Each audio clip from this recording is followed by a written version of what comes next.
Saludos país, muchas bendiciones para todos, para todas. Aquí Alfonso Torres Ulloa en su espacio Voz para el Cambio. Esta ventana de compromiso con la patria, de compromiso con el ideal duartiano. Es claro que una República Dominicana mejor es posible, pero hace falta que nuestra juventud sobre todo asuma con preocupación y con acción los problemas de la nación para reencauzar los destinos de la patria. Sin una participación de la juventud no es posible operar cambios en la República Dominicana ni en ninguna otra sociedad. Aquí con don Narciso Isa Conde para conversar de temas de política internacional. América Latina, el Caribe, en una situación bastante compleja y quizás difícil. Aquella como primavera, aquel oleaje que vivimos en América Latina en los años recientes, como que las cosas han ido cambiando. Había un panorama bastante interesante en Argentina, en Brasil, en Uruguay, lo de Venezuela, lo de Cuba, lo de El Salvador, lo de Nicaragua, y sin embargo, la perspectiva que había en Honduras con Zelaya, y sin embargo todo el cuadro ha ido cambiando. Y entonces, bueno, ahí hay que pensar en una ofensiva del imperialismo, es verdad, pero también hay un tema que es la particularidad que quiero ver con Narciso en esta ocasión, para empezar esta conversación. Las propias debilidades de los sectores de izquierda o democrático en el poder, con el tema de la corrupción, con las debilidades o con la falta de energía para enfrentar la fuerza del capitalismo, esa estructura económico, política y social en esas sociedades. Por ejemplo, caso de Venezuela, todos los medios de comunicación han seguido en manos del sector privado y son los que han hecho la gran embestida contra Chávez, contra Maduro y todo lo que representa y significa la revolución bolivariana, y el tema, por supuesto, de la corrupción. Narciso, para mí que hay una cuota alta de responsabilidad en la manera en que han tenido que recular estos proyectos, digamos que alternativos o de esperanza en América Latina. Mira, yo pienso que nosotros estamos viviendo todavía un ciclo de largo aliento que inició la Revolución Cubana, que no ha terminado. Por el hecho más simbólico es que todavía Cuba permanece de pie, ¿no? como proyecto de cambio y también en proceso de cambio. Dentro de ese ciclo largo se dan oleadas. Yo identifico 4 oleadas importantes. La que inicia la Revolución Cubana y declina, que fue todo ese proceso de expansión de las luchas guerrilleras, de luchas armadas rurales y urbanas en el continente. Luego declina, viene el auge en el sur, en América del Sur, especialmente con la victoria de Allende ya por otras rutas, ¿no? Pero también las resistencias en Argentina contra la dictadura, en Brasil. La tercera se da en Centroamérica, tiene su epicentro en Centroamérica. Y la cuarta es la que catapultan 2 acontecimientos importantes, que fue el levantamiento de Chiapas en México, pero muy especialmente el levantamiento de Chávez y el proceso hacia la revolución en Venezuela, que también perdura con muchas dificultades. Y ciertamente tú decías, bueno, lógicamente frente a una ola de cambio que implica mayores grados de independencia, pérdida de control del continente por Estados Unidos emprende una contraofensiva fuerte. Ahora, la contraofensiva de Estados Unidos, ciertamente, como tú decías en tu comentario inicial, ha encontrado vulnerabilidades en los procesos de cambio. Es decir, son procesos que no se han profundizado, no se han consolidado, se han deformado en alguna medida algunos de ellos, y entonces el contraataque, la contraofensiva resulta más efectivo. Esa contraofensiva se inicia con el golpe contra Honduras. Bueno, hubo un intento previo, hay que decirlo, que fue el golpe contra Venezuela, que fue un golpe de Estado. El golpe contra Chávez y contra Fernando Lugo en Paraguay. Sí. Y el contra Chávez, ese sí dura menos que una cucaracha en un gallinero, no 2 años como aquí, sino días, por la potencia que tenía ese proceso, porque era un proceso de cambio por la vía de reforma, pero con fuerzas militares respaldándola, el componente bolivariano de las Fuerzas Armadas venezolanas, y logra replicar con un contragolpe y restablecer el gobierno de Chávez. Pero bueno, de todas maneras hay una contraofensiva que va tumbando determinados avances. En Honduras yo creo que no pudo ser más espectacular y más heroico la resistencia del pueblo hondureño. Pero bueno,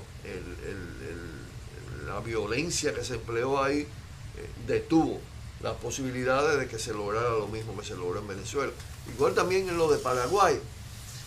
Pero esta contraofensiva... Son diferentes Venezuela y Honduras, porque Chávez viene del ejército, claro, y claro. tiene el chavismo una presencia.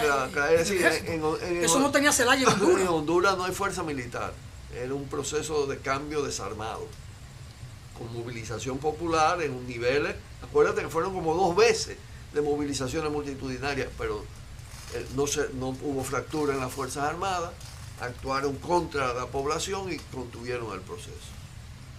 Resurge de todas maneras recientemente en las elecciones y vuelve y se produce el mismo fenómeno porque no hay fuerza militar del cambio. Ahora, el tramo más reciente de la contraofensiva aprovecha la debilidad del proceso en Argentina para imponer en una especie de, le llaman a esto golpe blando, pero por vía electoral a Macri, que es la derecha monda y lironda, vamos a decir la derecha casi extrema derecha, vinculada a las mafias mundiales, porque no es un secreto que Macri está vinculado a la mafia calabresa italiana, el grupo Macri como tal, e impone, restablece las políticas duras neoliberales, y bueno, logra virar en favor de la derecha y de Estados Unidos el proceso argentino, pero no logra estabilizarlo, como se evidencia todavía. Ahí hay una contraola abajo. Igual pasa en Brasil con lo de Temer. Todo el proceso de corrupción en el PT, en el ejercicio del poder, debilita ese proceso. El hecho de que se quedaron en políticas públicas de redistribución de ingresos por la vía del asistencialismo, pero no cambios estructurales profundos. Es decir, estos procesos no han tocado en su profundidad el dominio capitalista en esos países. En Venezuela, ¿dónde más? Bueno, porque de todas maneras controlar PDVSA y un país rentista petrolero y poner los ingresos de PDVSA al servicio de una política social es un hecho importante desde el punto de vista de golpe a las prácticas de la gran burguesía que controlaba PDVSA y Estados Unidos que controlaban PDVSA.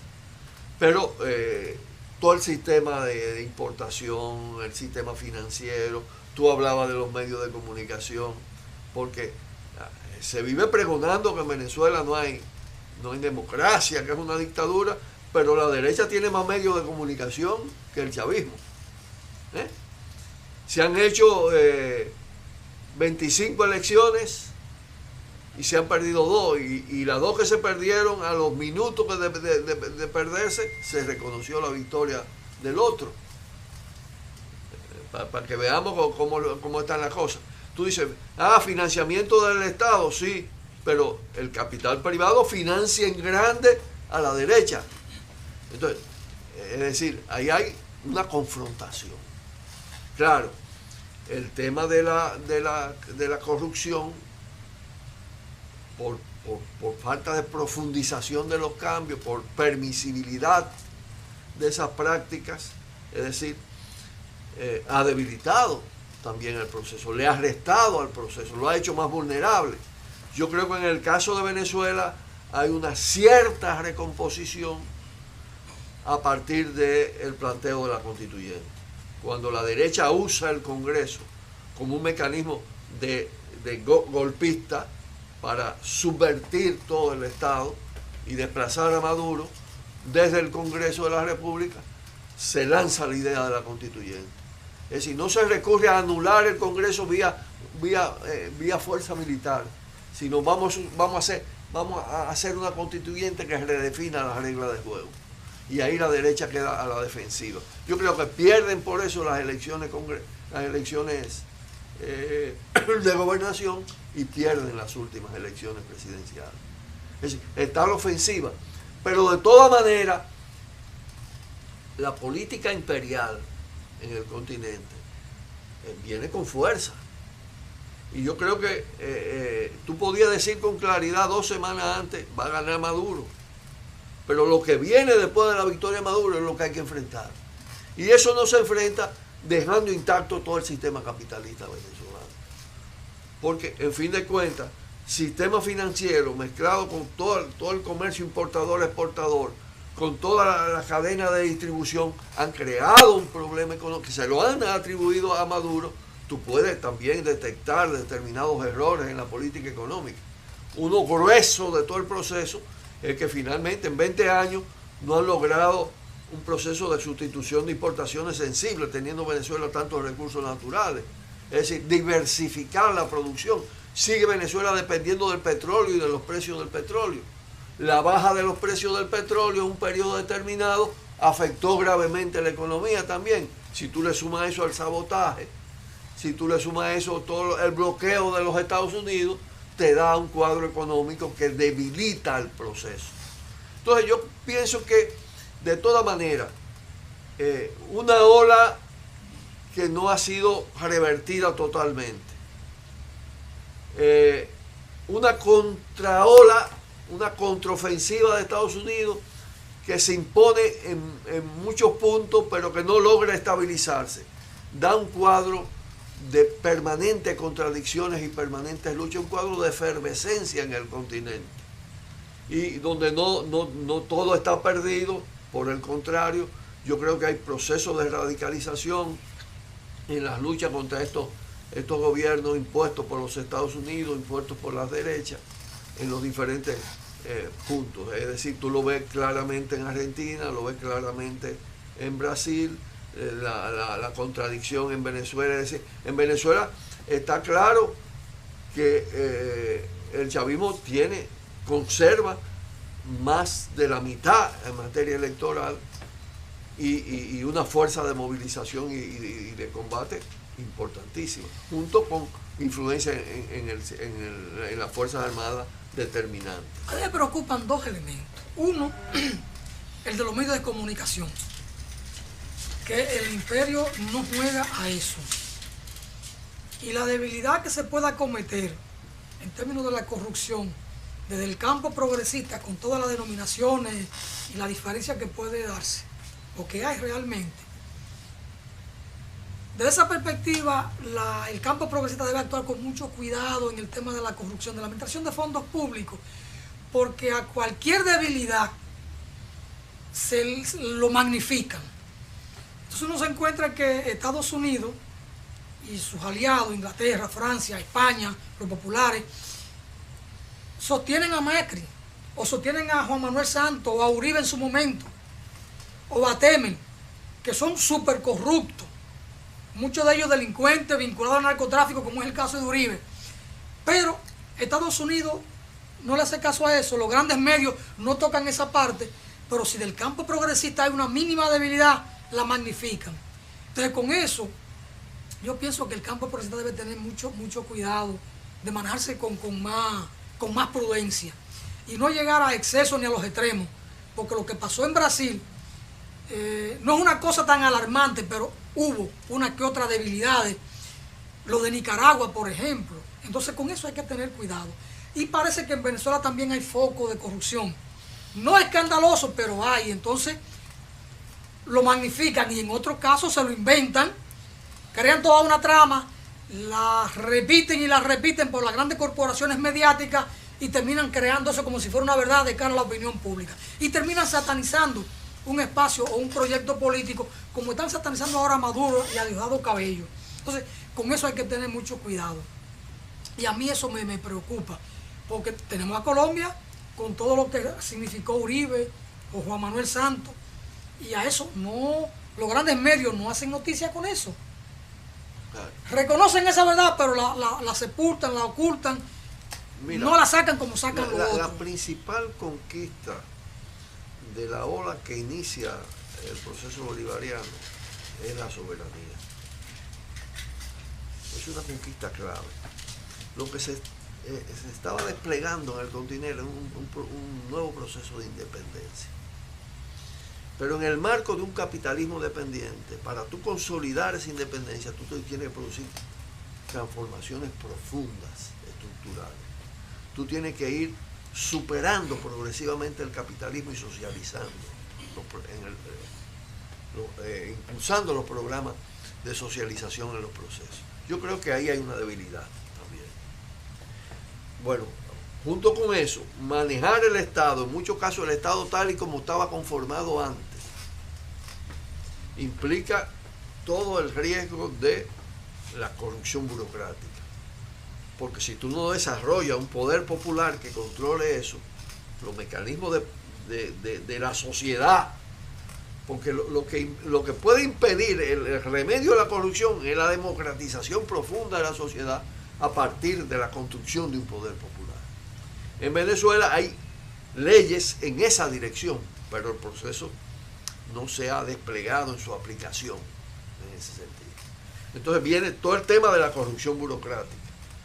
En un país con rentistas petroleros, pero no solo, también tú tienes una economía como la brasileña.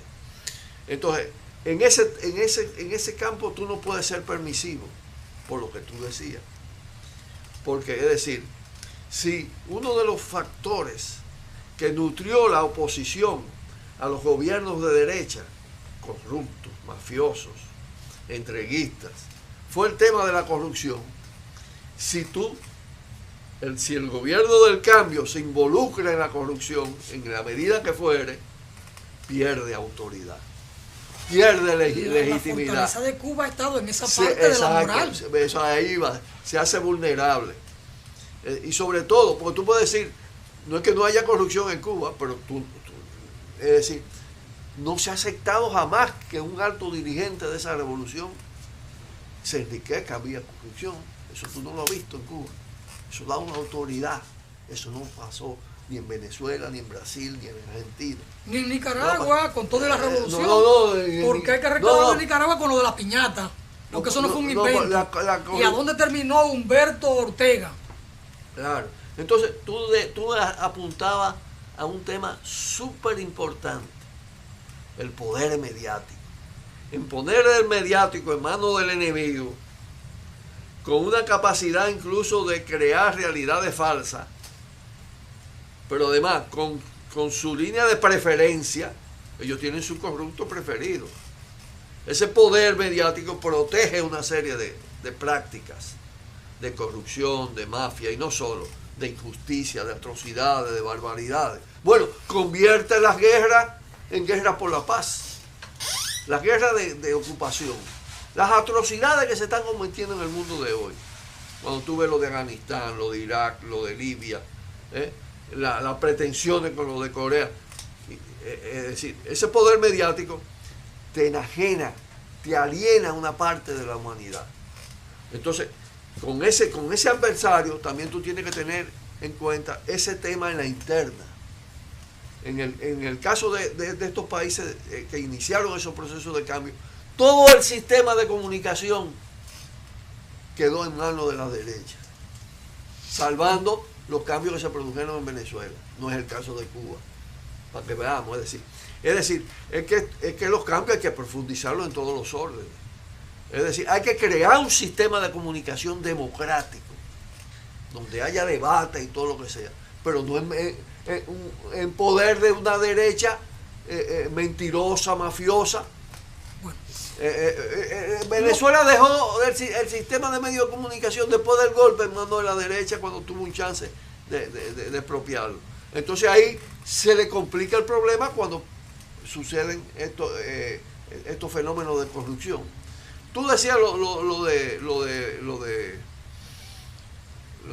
Nicaragua y lo de Nicaragua, ciertamente, eso comienza con el sistema de privilegio y la corrupción en el inicio de la revolución sandinista. Está el momento de la piñata, como le dicen. Es decir, cuando sufre la derrota, que además tuvo que ver con eso. Tuvo que ver con la corrupción y tuvo que ver con el servicio militar obligatorio en la guerra. El desgaste del sandinismo.